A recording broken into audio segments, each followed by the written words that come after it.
आज की कहानी एक खुशहाल परिवार की है जिसमें मां को अपने बेटे द्वारा चुने गई लड़की की चिंता रहती है कि वो कैसी होगी। तो चलिए देखते हैं कि बहू कैसी निकलती है। महिमा ने अपने बेटे सुमित के लिए लड़की ढूंढने के लिए सभी रिश्तेदारों दोस्तों से कह दिया था। उसे एक बहुत अच्छी लड़की की तलाश थी।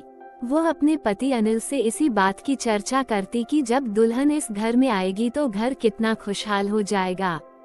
चांद सा टुकड़ा लाऊंगी अपने राजकुमार के लिए। सुमित से भी बार बार पूछती कि लड़की तुझे कैसी चाहिए, पर सुमित हंसकर टाल देता था। क्या मम्मी अभी कहाँ, मुझे बहुत कुछ करना है। सुमित ने फेसबुक पर एक दोस्त बनाई थी जिसका नाम साक्षी था। साक्षी उससे देर तक बात करने लगी थी। दोनों एक ही शहर में रहते थे तो वो मिलने भी लगे थे।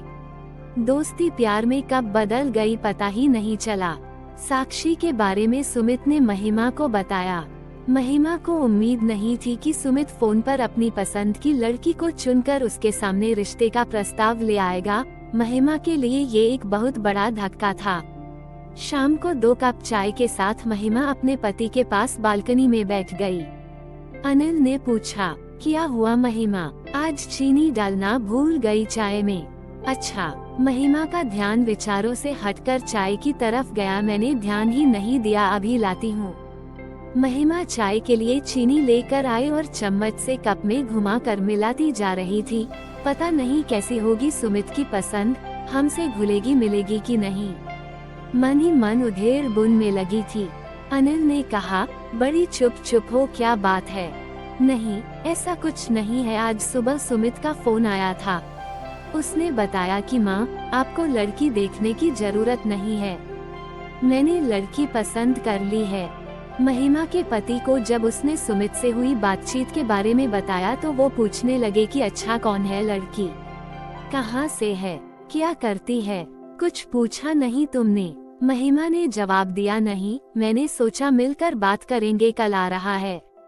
अगले दिन सुमित की पसंद का नाश्ता और खाना बनाकर फुर्सत से जैसे ही बैठी तभी सुमित आ पहुंचा। आते ही मम्मा मम्मा करता हुआ गले से लिपट गया। क्या बात है, आज बड़ा खुश है, महिमा ने बोला। इस पर वो कहने लगा कि मैंने आपको साक्षी के बारे में कल बताया था ना, ये देखिए, ये उसकी फोटो। कुछ घबराई नजरों से फोटो को देखने लगी। लड़की अच्छी थी, वैसे भी ना कहने का तो सवाल ही नहीं उठता था। सुमित की पसंद जो थी, पर अपने लिए अपनी तरह से रिश्तेदारों में जान पहचान की लड़की देखने की उसकी इच्छा हमेशा रही थी। अनिल ने महिमा को इस बात के लिए पहले ही समझा दिया था कि सुमित को ही जिंदगी बितानी है, सुमित की पसंद ही माननी चाहिए। एक तरह से महिमा भी अपने मन को समझा चुकी थी और अपने बेटे की खुशी में खुश रहना चाहती थी। कैसी है मम्मा? सुमित ने उत्सुकता से पूछा। प्यारी है, कहाँ रहती है, क्या करती है? महिमा ने जवाब देते हुए उससे कई सवाल कर डाले। माँ, मेरी कंपनी के पास एक कंपनी है, उसमें जॉब करती है। उसके घर में उसके मम्मी पापा और एक छोटा भाई है। आपसे मिलवाना चाहता हूँ। नहीं बेटा, तुमने पसंद कर ली तो हमने पसंद कर ली। उसके पापा ने कहा उसके मम्मी पापा बात कर ले, फिर इस रिश्ते को आगे बढ़ाएंगे। सुमित ये सुनकर बहुत खुश हुआ और साक्षी के मम्मी पापा का नंबर तुरंत अपने मम्मी पापा को दे दिया। कुछ दिन बाद दोनों का रिश्ता पक्का कर दिया। साक्षी सांवले रंग रूप की थी, हाँ, आंखें जरूर बड़ी थी, लेकिन उसे देखकर महिमा को लगा कि मैं तो इससे अच्छी ढूंढ लाती। गोरी चिट्ठी पर मन महसूस कर रह गई। सगाई धूमधाम से हुई, शादी भी हो गई, पर महिमा को चिंता थी कि कोई मेहमान बहू के सांवले रंग पर ना कुछ बोल दे। लेकिन उसने देखा साक्षी के चेहरे पर एक मुस्कान रहती थी। दुल्हन थी साक्षी, पर फिर भी सबका ध्यान रख रही थी। आपने पानी लिया, कुछ खाया। सब रिश्तेदार तारीफ करते नहीं थक रहे थे, पर साक्षी ज्यादा बोलती नहीं थी। शायद उसकी आदत ही ऐसी थी, कम बोलना। महिमा को साक्षी से ज्यादा बातें करने का समय नहीं मिला। पहले मेहमान रहे, फिर वो हनीमून पर चले गए। वहाँ से लौटे तो दोनों की छुट्टियां खत्म हो गई थी और दोनों दिल्ली लौट गए। सुमित ने 2 कमरों का एक मकान किराए पर लिया हुआ था। साक्षी और वह दोनों साथ ही निकलते थे। दोनों की कंपनी पास पास थी। फोन पर थोड़ी बहुत बात हो जाती थी क्योंकि महिमा को हमेशा अनिल से साक्षी की ही बात करनी होती थी। वो हमेशा कहती मही शायद हमें पसंद नहीं करती। महिमा को शिकायत होती थी कि वो दोनों घर नहीं आते। इस पर उसके पति अनिल उसे समझा देते कि उनको छुट्टी नहीं मिल रही होगी। अभी शादी पर ली तो थी कितनी सारी छुट्टी, पर महिमा के मन में एक डर था, बिना जान पहचान शादी हुई है। साक्षी के कम बोलने की आदत की वजह से महिमा और साक्षी शादी होने के बावजूद भी एक दूसरे को ज्यादा करीब से नहीं जान पाए थे। एक दिन सुमित ने फोन किया और कहा, आप और पापा कुछ दिन के लिए आ जाओ। हम दोनों को छुट्टी नहीं मिल रही है, लेकिन आप लोग यहाँ आ जाइए, साथ मिलकर रहेंगे। महिमा ने बहुत आनाकानी करते हुए मना किया, नहीं अभी नहीं, फिर कभी। लेकिन सुमित मानने को तैयार ही नहीं था। अच्छा, तेरे पापा से पूछकर बताऊंगी। अनिल के हाँ कहने पर महिमा की खुशी बढ़ गई और उसने एक लिस्ट तैयार कर ली कि क्या क्या अनिल के साथ वह बाजार से जाकर सुमित की पसंद का लेगी। साक्षी की भी खाने पीने की पसंद उसे पता चल चुकी थी, इसलिए उसने लड्डू, पंजीरी और घर का भी काफी सामान बना लिया था और बाजार से भी उनके लिए शर्ट और सूट खरीद लाई थी। आखिर पहली बार बेटे और बहू के पास रहने जा रही थी। अनिल और महिमा टैक्सी करके दिल्ली पहुंच गए। महिमा सोचने लगी माही ऑफिस होगी, छुट्टी तो ली नहीं होगी, दरवाजे पर ताला नहीं था। महिमा को अच्छा महसूस हुआ। डोरबेल बजाते ही साक्षी ने पैर छुए और नाश्ता और चाय लेकर आ गई। साक्षी ने कहा कि आप नहा धोकर कपड़े बदल लीजिए, मैं थोड़ी देर में खाना लाती हूँ। सामने नया टॉवल रख दिया। ये देखकर अनिल मुस्कुराए। थोड़ी टेढ़ी निगाह से महिमा थोड़ी सी मुस्कुराहट के साथ नजरें नीचे करके नाश्ता करने लगी। देखा बहू कितनी समझदार है। अनिल के ये कहने पर महिमा कुछ नहीं बोली, कहती भी क्या। शाम को जब सुमित आया तो सब खुशी से मिले। महिमा सामान दिखाने लग गई, सब खुश थे।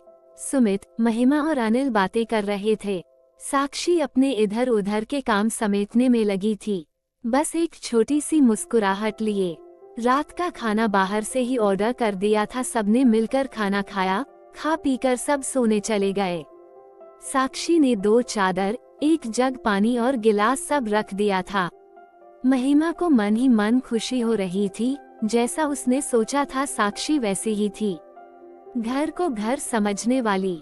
अगले दिन ऑफिस था। सुमित बताता था कि दोनों कॉर्नफ्लेक्स खाकर जाते थे। महिमा ने सोचा उन्हें कंपनी में मिल जाता होगा खाना, इसलिए कुछ ज्यादा खाकर नहीं जाते। उसने सोचा क्यों ना मैं अपने अनिल के लिए कुछ बना लूं। तभी साक्षी की आवाज से उसका ध्यान टूटा। माँ, नाश्ता रेडीमेड है, ढोकला सुमित ने बाजार से ला दिया था। सुजाता ने देखा साक्षी नया सूट पहनकर तैयार थी। ये वो सूट था जो महिमा लाई थी। साक्षी ने आगे बोला, खाना बना दिया है, खा लीजिएगा। अपने दिए सूट में साक्षी को देखकर महिमा को खुशी महसूस हुई कि साक्षी ने दिए का मान रखा। सुंदर लग रही हो साक्षी, महिमा ने धीरे से कहा और तुरंत बात पलट दी। अरे, मैं बना लेती नाश्ता। साक्षी ने कहा, नहीं माँ, आप क्यों काम करेगी, अच्छा चलते हैं, कहकर गले लगकर ऑफिस के लिए निकल गई। महिमा ने साक्षी की आंखें पढ़ ली थी कि बिजी होने पर भी छोटी छोटी बातों का ध्यान रख रही थी। साक्षी, अनिल सुनो। महिमा ने अपने गालों पर हाथ रख कर कहा, मुझे साक्षी के गले लगने का स्पर्श देर तक महसूस हो रहा है। आज बेटी होती तो ऐसे ही गले लगती। अनिल ने भी अखबार पढ़ते पढ़ते भावुक दिल से हाँ कहा। लेकिन अगले दिन अनिल से महिमा कहने लगी, क्या फायदा आने का, दोनों को छुट्टी भी नहीं है और टाइम भी नहीं बिता पाते हमारे साथ। अनिल ने भी हाँ में हाँ मिला दी। महिमा कहने लगी कि 1-2 दिन में हम चले जाएंगे। अगले दिन साक्षी सुबह ही नाश्ता बनाने में लग गई। महिमा ने साक्षी से कहा, तुम तैयार हो जाओ, ये मैं कर लूंगी। नहीं माँ, आज शुक्रवार है, हम दोनों ने छुट्टी ली है और शनिवार इतवार की तो छुट्टी होती ही है हमारी। 3 दिन आपको ये शहर घुमा देंगे। मन ही मन महिमा मुस्कुरा रही थी कि बेटे बहू के साथ पूरा दिन बिताएंगे। चारों घूमने निकल गए। जहाँ भी संभल कर चलना होता साक्षी तुरंत महिमा का हाथ पकड़ लेती। 3 दिन पता ही नहीं चले। अगले दिन महिमा सुबह ही उठकर रसोई में आ गई। साक्षी तुरंत बोली, मम्मी जी कुछ चाहिए नहीं? सुजाता ने कहा, मैं तो इसलिए चली आई कि दोनों मिलकर काम करेंगे, सब काम जल्दी हो जाएगा। ये सुनकर साक्षी मुस्कुरा दी। दोनों ने मिलकर नाश्ता बनाया और साक्षी ऑफिस के लिए तैयार हो गई। सुमित और साक्षी चले गए। महिमा अनिल से साक्षी की तारीफ किए जा रही थी और अनिल मुस्कुरा रहे थे। तुम वही हो जो साक्षी के लिए इतना डरी बैठी थी? महिमा धीरे से मुस्कुरा दी थी। शाम को सुमित और साक्षी ऑफिस से आए। खाना खाते समय अनिल ने कहा, सुमित हम कल जाने की सोच रहे हैं। अनिल ने कहा, अभी तो कुछ और दिन रुक जाए, अभी तो खूब मन लग रहा है। आप अकेला तो महसूस नहीं कर रहे? नहीं सुमित बेटा, तुम्हारी मम्मी साथ है ना, तो दिन आराम से कट जाता है। कभी टीवी देख लेते हैं और कभी अखबार पढ़ लेते हैं, ऐसे में समय का पता नहीं चलता। सुमित ने कहा, तो फिर क्यों जाना है? खाना खाने के बाद बर्तन समेटकर साक्षी कमरे में आकर बोली, मम्मी जी शाम को ऑफिस से आकर बहुत अकेलापन लगेगा। आप दोनों के आने से रौनक हो गई है, थोड़े दिन और रुक जाए। या मैं तो कहती हूँ कि आप हमारे साथ ही रहिए, वैसे भी अब पापा जी रिटायर हो गए हैं, कोई काम नहीं है। आप दोनों का ध्यान हम पास रहकर ज्यादा अच्छे से रख पाएंगे।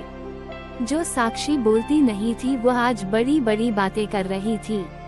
अनिल और महिमा एक दूसरे को देखकर मुस्कुरा रहे थे। महिमा ने साक्षी के पास आकर उसका हाथ अपने हाथों में ले लिया, कहने लगी कि कितना ध्यान रखती हो तुम हम सबका। सुमित बड़ा किस्मत वाला है जो हमें एक अच्छी बहू मिली, इतनी अच्छी तो मैं भी ढूंढ नहीं पाती।